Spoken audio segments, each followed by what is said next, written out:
anteriormente pelo Jorge Jesus, para que daí parta a construção da equipe e, se forem necessárias, que sejam feitas mudanças a partir daquela construção, não de uma coisa nova, ainda mais sem tempo para treinar. Então, acho que ontem... Né? Dá a impressão, Birner, Jean, professor e também o Paulo, que o Renato sofreu na mão desse time, né? Ele teve algumas derrotas marcantes. Então dá a impressão de que ele falou para eles assim, olha só, façam aquilo que vocês fizeram contra mim quando eu estava no Grêmio. Fiquem à vontade. E vai dar para você. Parece que é isso, mano. Eu só prefiro avaliar essa cópia do bem que o Birner falou, né? Essa cópia bem feita, a partir da página 2. Eu acho que o jogo de estreia foi uma exceção. O jogo de estreia, não só do Renato, muitos jogos de estreia de treinadores a gente dá esse devido desconto, né? Fernando Diniz, eu lembro, estreou pelo São Paulo contra o Flamengo com um time com características totalmente fora do que ele queria, do que ele pensava, do que ele imaginava de futebol. Eu acho que o Renato, até também por conta dos desfalques, fez essa aposta no jogo de estreia pela Libertadores. Aquilo pode ser considerado uma exceção. Porque se você levar ao pé da letra, na verdade o Flamengo vinha de um jogo de meio de semana que foi comparado aos piores momentos de Dome e Rogério, até pela descaracterização do time. E hoje estamos numa segunda-feira pós um jogo que foi comparado aos melhores momentos do trabalho do Jesus. Sim. A expectativa geral é que esse trabalho embale a partir de algo muito parecido com a partida de ontem. Eu acho que é até injusto cobrar igual a partida de ontem, porque isso não vai acontecer, as coisas vão mudar em função de adversário. O Bahia, inclusive, é um adversário que dá muito campo ao Flamengo, né? No penúltimo jogo, na Bahia também tinha sido 5-3, o Flamengo tinha feito 5 ali.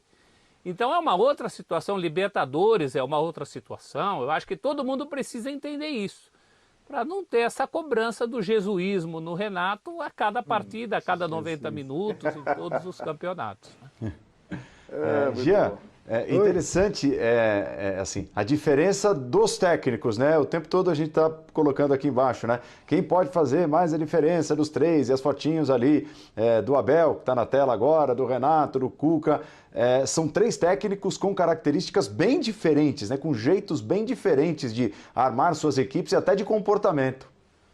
Sem dúvida nenhuma, e isso não necessariamente significa que um é melhor ou pior do que o outro para esse contexto, né? Eu acho que esse aqui é o ponto importante. Talvez o que o Flamengo mais precise é de um cara como o Renato nesse momento.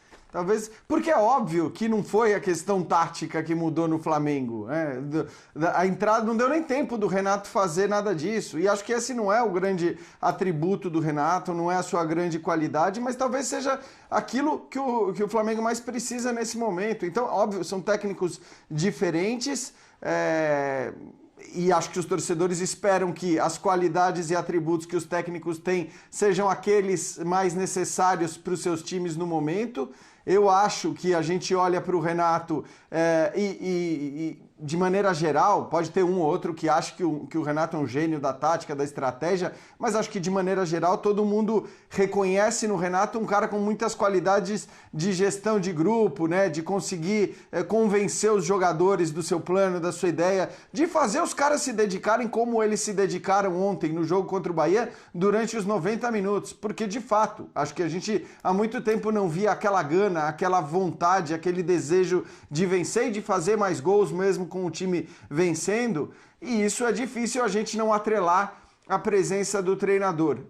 Pergunto, será que o Flamengo precisa de muito mais do que isso? Acho que quando a gente olha para um elenco como o do Palmeiras, por exemplo, que é um elenco mais homogêneo, um elenco em que você muda as peças e não muda tanto o nível da qualidade técnica, você talvez precise de um técnico que tenha mais ideias, que consiga, do ponto de vista tático, encontrar soluções. E eu acho que o Abel encontrou isso no Palmeiras, né? Tem muita gente que critica, que diz que o time não joga, não tem posse. Não acho que seja assim. Isso varia de jogo para jogo. Basta ver o que foi o jogo contra o Grêmio, por exemplo, e o que foi o último jogo da Libertadores. Completamente diferentes nas estratégias, no plano de jogo. E o Cuca é aquela história, o Cuca é sempre uma incógnita, né? O Cuca, acho que o mais importante, olhando para o cenário dos técnicos brasileiros, é que ele esteja com desejo, que ele esteja com vontade, que ele esteja focado e concentrado no seu trabalho. Quando é assim, para a média dos técnicos brasileiros, o Cuca é um cara acima da média dos técnicos no futebol brasileiro. Quando não é, é terrível. E acho que chegou a preocupar o torcedor do Galo quando, não me lembro depois de qual jogo ele falou, né? Ah, ainda bem que eu vou largar tudo, ainda bem que eu não tô nem aí, eu não quero mais... Acho que já deve ter ligado aquele alerta. Ih, será que o Cuca vai entrar naquela pegada de, né, pouco foco, pouca dedicação, pouco empenho e uma cabeça já em quem vai largar? Não tem sido assim. Depois daquele jogo mesmo, né, daquelas reclamações com a arbitragem, ele tem se mostrado um cara participativo, inclusive. Né? Que acho que isso não por si só define os jogos, mas de alguma maneira é um indício de que o cara está focado, de que o cara está centrado. Então, acho que os técnicos estão bem distribuídos, né? Qualidades em relação a elencos, nesse momento eles estão bem distribuídos. Talvez não seja aí a diferença que vai fazer um ou outro ser campeão. Tem um monte de coisa aí nessa fórmula. Fala, Birner. Eu acho que o Cuca também vai fazer esquemas variados, já jogou com 3 atrás. É isso, já jogou ele é com mais 4, tático, 3, 3. né, do que o Renato, por exemplo. Ele é mais tático que o Renato. E a gente tem que ver como esse trabalho vai ser desenvolvido para poder mensurar com mais precisão o que esse Atlético pode fazer. Quando a gente fala de potencial, ele pode fazer o que o Flamengo pode, o que o Palmeiras pode, o Atlético é um dos 3 grandes favoritos. Tem uma coisa que é muito da nossa cultura e que a gente às vezes esquece quando a gente faz comentários sobre futebol, né? Porque a gente está comentando equipes do Brasil, não são equipes inglesas, equipes alemãs, equipes italianas. Eu já trabalhei em redação, que era uma redação carrancuda, onde havia muito silêncio, cada um cuidando do seu, se conversava o que era necessário para trabalho, né? Se tinha amizade, mas durante o trabalho era uma redação silenciosa. Eu já trabalhei em redações extremamente barulhentas, né? Quando todo mundo conversa, fala um, outro grita para o outro que está daquele lado, não sei o quê, e as pessoas conversam. E eu acho que cabe ao treinador tentar identificar o perfil do local onde ele vai trabalhar para que ele se adapte a isso, para que dentro desse habitat, como acontece com qualquer ser, quando ele vai para um ambiente específico, que ele tenha a capacidade de adaptação e com essa adaptação que o seu trabalho tenha, como diz o professor Paulo Calçade, mais aderência, porque uma coisa está ligada à outra, porque assim é a nossa cultura de futebol e a nossa cultura em diversos aspectos. Eu tenho muita dúvida se o Rogério combina com o jeito do Flamengo, desse elenco do Flamengo.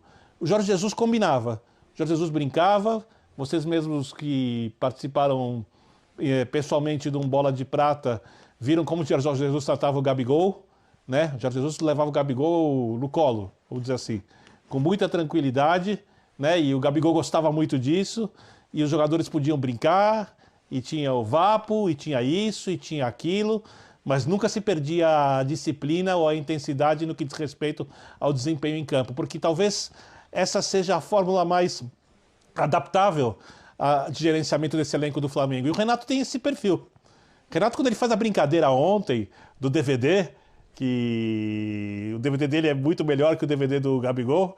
Sensacional, e, com todo respeito, tá? O Gabigol joga muito. O DVD do Renato é melhor que o DVD do Gabigol. O Renato tem razão nisso. O Renato jogava demais.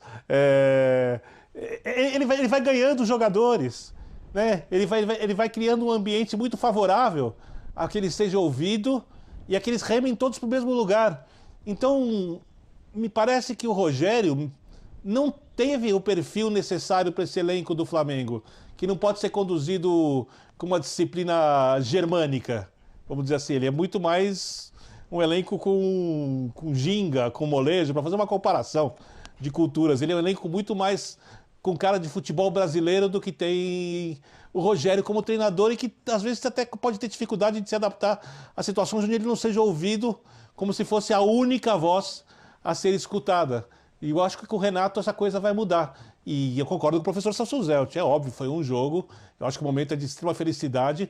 Eu acho que o jeito que o Flamengo ganha tira um peso das costas do torcedor, não do jogador, do torcedor, tá? Acho que isso é essencial, porque eu vi o Flamengo ganhando vários jogos e até um campeonato brasileiro, e o torcedor parecia carregar uma coisa que o incomodava, mesmo satisfeito com os resultados.